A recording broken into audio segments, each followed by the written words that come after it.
Dear Frida, I'm very sorry that I didn't send you any letters for a whole week, since I passed out for 5 days at least. The doctors took out a chunk of shrapnel just above my left temple, but I'm all fine, still alive and kicking.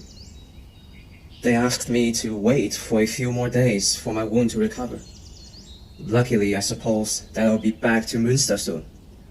For some gossips I heard in the sick house says Kaiser can't take any of those Social Democrats' demands to sign the armistice, and the communists had already taken over the control here in Alsace. Anyway, I'll try anything to get back to you. So wish me luck. Tell old Moisha to pray for me, and send my regards to Mama and Papa. Yours sincerely, Satzmann, November 10th, Strasbourg. Dear Frida, I'm writing you this letter in the tavern in Dortmund. You must have heard that the war had ended 2 days ago, so I'm coming home. Everything around here had fallen into chaos. Officers and sergeants tried their best to keep everything under control, but everyone just wanted to leave. This morning, the only train station in Strasbourg is crowded with exhausted soldiers that looked like refugees. I ditched almost all of my packs, and my rifle only managed to squeeze me into the cart with 15 people in it. Where would this train lead us to? I had no idea, and neither did the other fellows in the cart with me. A few hours later, I found myself in Dortmund, a city where it seems like the chaos hasn't spread. This means I won't be back for at least 2 days. Before that, take care of yourself, my love, and tell Mama and Papa I'll be back to them soon. Yours sincerely, Satzmann, November 13th, Dortmund.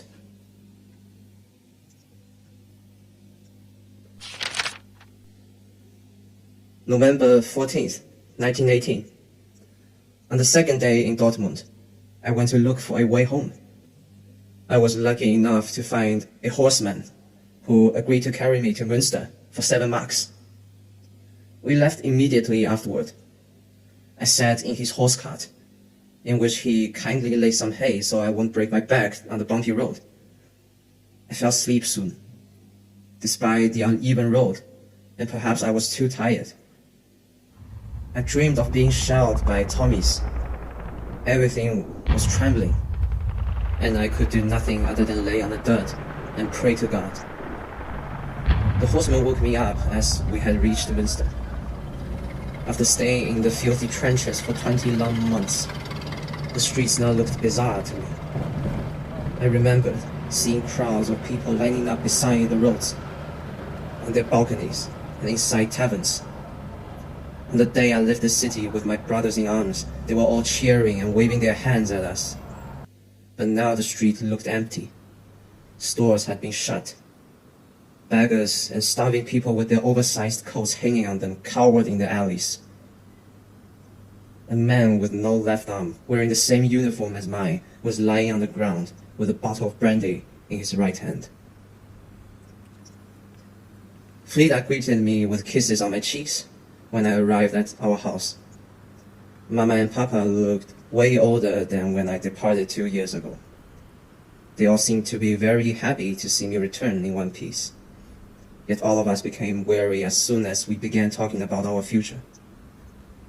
Indeed, the era of Kaiser is over.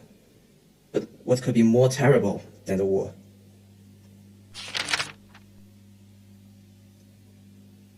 December 17th, 1918. A few weeks passed since I returned home. The Republic is now ruling the nation. Belgian troops are patrolling on every street, and I heard people building barricades, killing each other on the streets of Berlin and München. Yet nothing drastic has changed here in Münster. Each morning I go downstairs to pick up groceries, greeting my neighbors and those former enemy soldiers on the street, who will always look at me with scorn on their faces. At noon, I pray at the synagogue and listen to the dear old Rabbi Moishe's calming voice as he teaches us the Torah. And at night, I pray with Mama and Papa to thank the God that I've returned in one piece. Something feels off. Maybe it's because we live with our enemies now. Or perhaps it's just because I can't adapt to this calm life after what I saw among the trenches and barbed wires of the Western Front. January 14th, 1922. Life is getting harder and harder. 10 years ago, if someone burned stacks of money, he was either a mad billionaire or a mad bank robber. But now I've already gotten used to smelling charred marks in the freezing winter air. People on the sides of the road are burning tiles after tiles of money. For the firewoods are worth more than those papers, and they are much harder to find. I missed my life right after the war. It was hard to say it was a good one, but at least I was lucky enough to work at a textile factory. But as the genius of the Treasury Department decided to print more money, the factory no longer needed me, since the owner couldn't afford to pay the workers anymore. My father suggested that I should work for a landowner in the suburbs. At least they could provide me with some food. I hope Frida, my parents and I could at least live through this hot winter time. August 7th, 1922.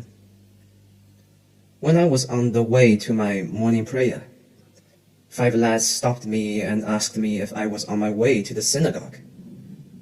I confirmed my intention, and they greeted me with their fists. They called me a traitor to the fatherland, the one who stabbed the country in the back, and the conspirator that should be blamed for the misery. I fought alongside them in the mud of no man's land. I've bled for them, and once I had the same dream that Germany came victorious as them. How could they do this to me? Weimar Republic Sicherheitspolizeistation of Münster. Documentation of witness report. Yesterday, August 7th, 1922, around 7 a.m., an assault on a Jewish pedestrian occurred on a street near Klosterstrasse No. 3. The incident was reported by a 40-year-old woman named Greta Elena, who stated to the nearest officer that she saw 5 young men beating someone on the ground. Officer Willie Thomas received the report and arrived at the scene. At his arrival, the previously mentioned 5 young men were not on stage. Only one man, presumably the victim, was lying on the ground with visible bleeding and bruises. The victim, a 28-year-old male with a Jewish background named Andrew Zeisman, claimed that he was on the way to morning prayer. Then they punched me as soon as I revealed my Jewish identity, Zeisman stated. When the victim was asked if he needed any assistance from the police, he refused.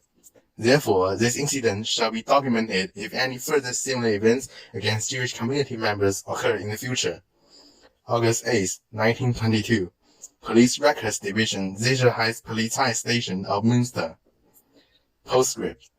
There is no solid evidence that this assault was part of an anti-Semitic scheme, and the diversion of our valuable resources into this kind of bottomless case will affect our mission of maintaining the street order of Münster.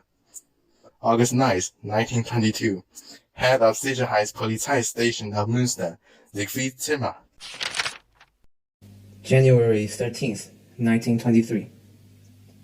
Early morning, the French troops entered the city. As they marched through the streets and set up checkpoints at every road junction, people were frightened by those foreign soldiers. We stood on the balcony, watching and wondering what misery would fall upon us. Later on my way to work at the farm, I saw an announcement posted by the French stating that they came here to supervise the local industry to continue their production to pay for our war debts. This is unfair. When our nation can't even feed us, why should we be responsible for paying the debt? But there's nothing I can do when facing the French bayonet.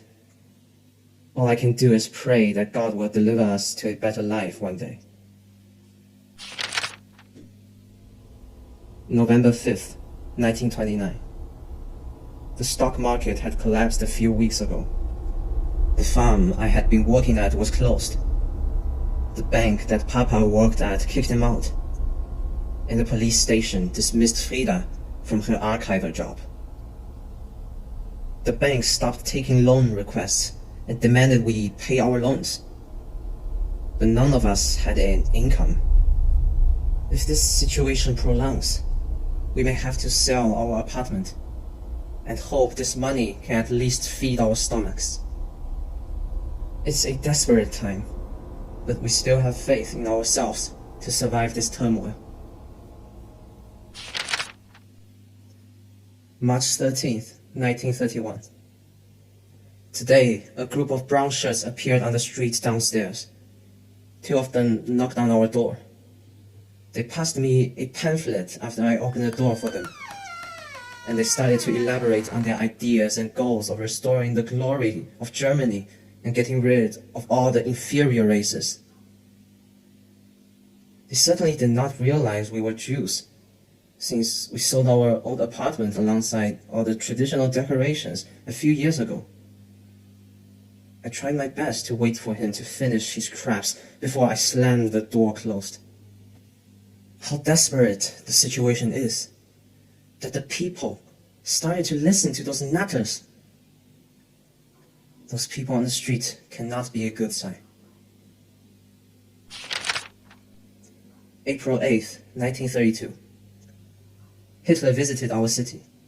Just half a decade ago, he was a man tried for treason. When all of us thought he would rot behind a bar, his campaign posters and those hooked cross flags are now at every corner of Münster. Complete nonsense. I saw people lining up on the sidewalk, cheering and waving to the columns after columns of brown shirts marching down the street. The city hall was stuffed with his supporters, waiting for him to give a speech. The poster stated that Hitler was going to run for the election of Chancellor. I sincerely hope he won't come to power. Perhaps there are still plenty of sane men trying to stop him. January 13th, 1933. Hindenburg appointed that black-haired lunatic Adolf Hitler as the Chancellor. Papa almost got a stroke when he heard this news. This won't end up good for us. This won't end up good for us. I've already heard that the brown shirts here started dragging people whom they deemed suspicious into the back alleys and beating them up. I hope this madman will be gone after his first term. May 9th, 1935. I visited a grocery store to apply for a job there. The guy in the office suggested that I should wise up, that no one will hire a Jew.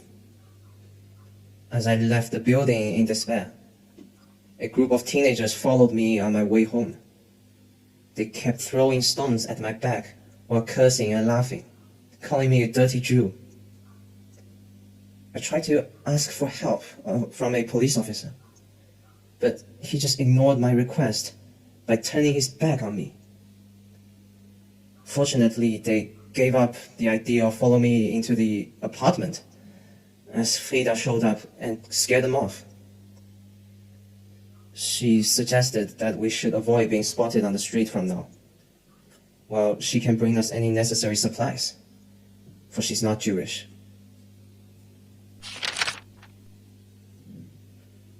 November 11th, 1938.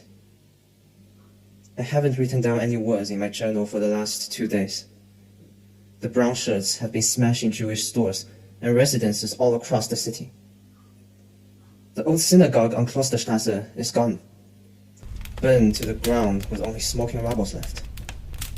I saw they dig out those old scripts stored inside the Geniza, which were all burned after they piled them up on the street. The fire was so bright that it could be seen from my chamber window. Many of our neighbors were arrested, including old Rabbi Moishe. I saw him, among many others, lined up and escorted away this morning.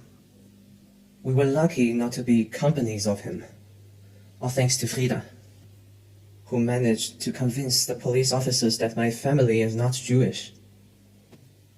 I'm thinking about taking my family and leaving the city. But where could our destination be? There are no ways to run or hide. And is there anything we can do? Only praying for a miracle to happen. Administration of Münsterland Metropolis. Debrief of Reichspogrome in the city of Münster. On November 9th and 10th, the Reichspogrome was carried out in an effective and organized manner. The local police force cooperated with strong Abteilung, significantly damaging the local Jewish community. 20 Jewish residences were destroyed, and 10 more Jewish stores were vandalized.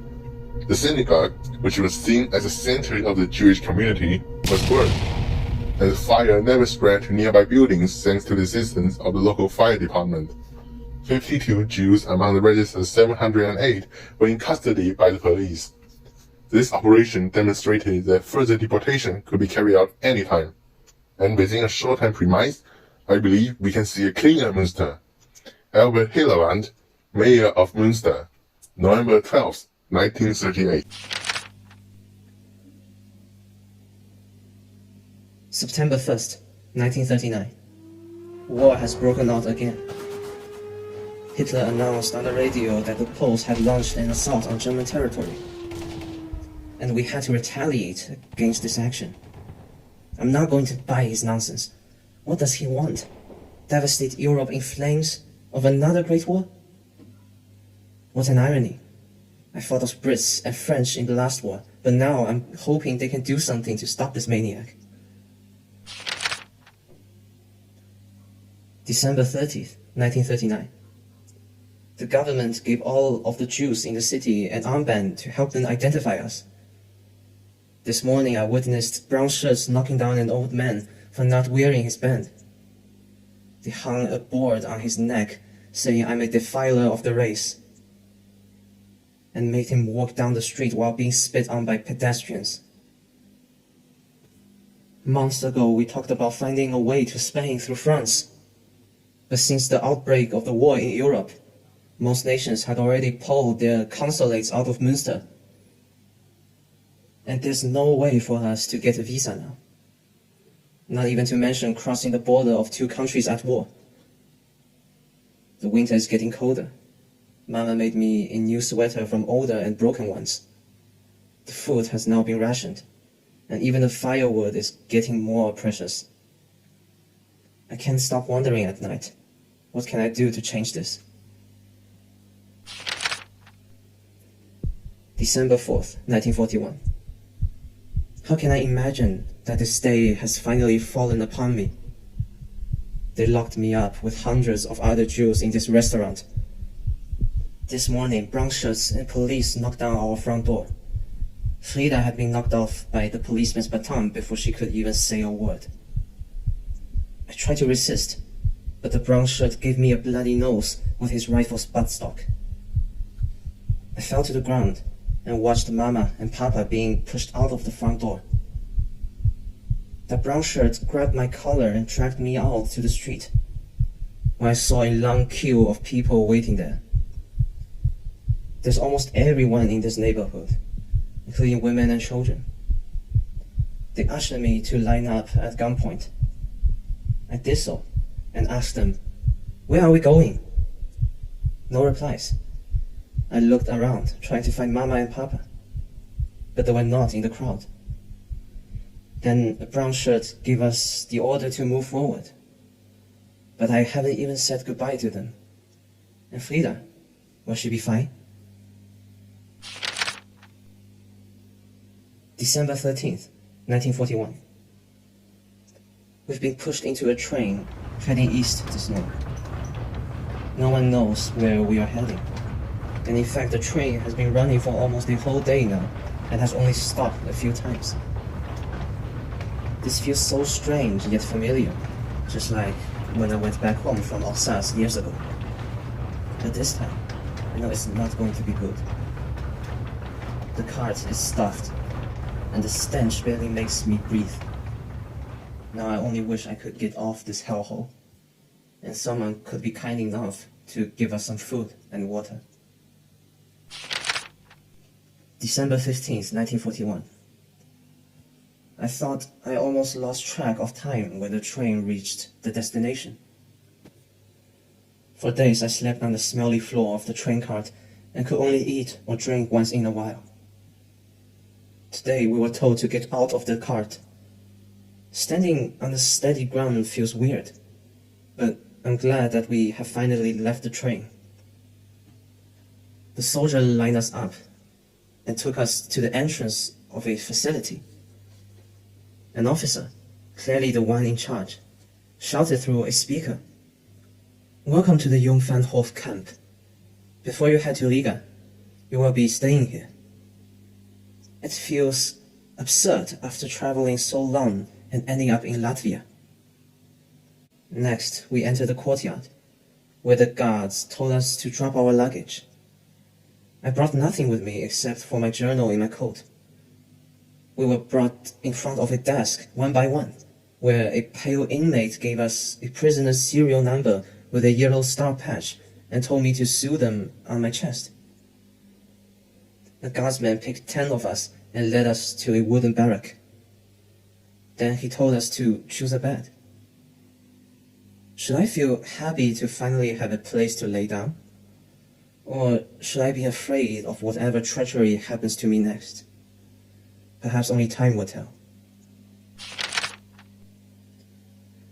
January 28th, 1942. People are starving or waiting for sickness to take their life. Today I was assigned to stash these bodies of the sickened and died in a mass grave just next to the wall. The only food they are willing to give us is breadcrumbs and unappetizing oat soup. Sometimes those guards just decide not to spare anything for meals and watch their prisoners begging for food. My neighboring bunk holds that the condition in Riga must be better. But I doubt this possibility. We are no longer considered human beings here, only pathetic Jews. February 13th, 1942. The guards drove us out of our barracks this morning. They lined us up in a column and marched us towards Riga. The distance was not long, but starvation made many of us slow down our paces or need to stop to catch our breath. The guards decided to shoot anyone falling behind or dare to stop. By the time we finally reached Ghetto, half of the people from my dorm were gone. Despite our exhaustion, the officer split us into groups, each assigned a building. He ordered us to clear the building with the belongings of previous residents so that we could live here. The building that a few other people and I had been assigned was a lovely 2-story apartment. The picture on the wall shows that it used to be occupied by a Latvian family of 5. After moving everything out except the furniture, we were told to line up at the front door. The soldiers searched everyone to prevent us from hiding valuables from the building. One of us was caught hiding a jewel box. He was dragged out on the street and executed by the soldiers. Now I'm lying on the bed once owned by a person who is most likely killed and wondering how I will survive this madness. March 14th, 1942. The living conditions in Riga are fairly acceptable. I have signed up for a labor job of cutting trees down for firewood so that I can get paid with ration books. Sadly, the quality of the food here barely have any improvements from the previous camp, but at least it still keeps me away from starving to death. The housing here is simple, for lack of a better word. There's no electricity, heating, or plumbing. Yet in this situation, satisfaction comes easy. The security on the street is getting tighter and tighter every day, and the gunshots I hear at night have become more and more frequent in recent days. I can't help myself thinking of the house we sold a decade ago. I miss my bed. I miss Mama. I miss Papa. And Frida. I pray for them every day, wish that they are safe, and wait for me to return. Just like they did in 1918. The end. The date on Ansgar Salzmann's journal stopped in March 14th. He was executed by the firing squad on the night of the next day, as a German routine in the ghetto. Salzmann's journal, left on his bedstand, was found and kept by a later Jewish occupant. The journal had been brought to the Kaiserwald concentration camp in July 1943 with its new owner, who was again killed in September 1944 by the firing squad of the same camp. The diary was retrieved by the Red Army after they liberated the camp in October, but the camp had already been emptied by the SS in the previous month. Hildegard Frieda died during an Allied bombing raid against the vital targets of Münster on the night of October 10, 1943. Parents of Salzmann were sent to the Theresienstadt ghetto in the present-day Czech Republic and eventually died in Auschwitz after being transported there. Out of the original 708 Jewish community members in 1933, 299 people were deported to concentration camps, of whom only 24 survived. A total of 280 Jewish citizens left Münster and emigrated abroad. 7 died by suicide, and 4 survived the Holocaust underground. Deducting the 77 people who died of natural causes during this period, there are still 42 people whose fate remains unknown.